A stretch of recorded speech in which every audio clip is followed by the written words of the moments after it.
নমস্কার বন্ধুরা, প্রতিদিনের মতো আজকেও আমি দুপুরের মেনু নিয়ে চলে এসেছি। তো আজকে আমার দুপুরের মেনুতে ছিল মোরলা মাছ ভাজা, লাল শাক ভাজা, আর এখানে আছে দেখো দু ধরনের ভাজা, সাইডে বেগুন ভাজা, ভিতরে করল্লা ভাজা, আর ছিল মুসুরির ডাল টমেটো দিয়ে, আর এটা রুই মাছের ঝোল, দেখো একদম লাল লাল ঝাল ঝাল। তো এই ছিল আজকে আমার দুপুরের মেনু। আর আমার ঘরে আজকে লোকজন আছে, যে কারণে একটু রান্না করতে দেরি হয়ে গেছে।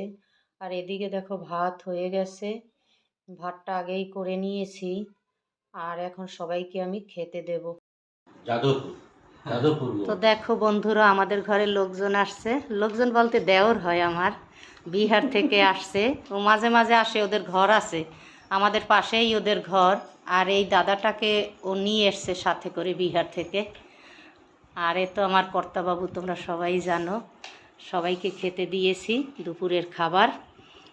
আর এ দেওয়ারটা খুব ভালো, তুলনা হয় না। আর কিছু বললাম না, ওর ফ্যামিলি আছে, ফ্যামিলি নিয়ে আসেনি, এবারে এখান থেকে ঘুরতে যাবে দার্জিলিং, তার জন্য আসছে। আর আজকে তো মেনু আমার এই একবার দেখিয়েছি, আর সব কিছু নিয়ে বসে গেছি। তো ভাইয়ের বাড়ি থেকে ফোন এসছে, কথা বলে। আর আমাকে দেখো একদম উড়াদুরা, চুলও আশ্রাইনি, স্নান করে এসে বসে গেছি খেতে। সবাইকে খেতে দিয়েছি, এদের খাওয়া হয়ে গেলেই আমি খেতে বসবো।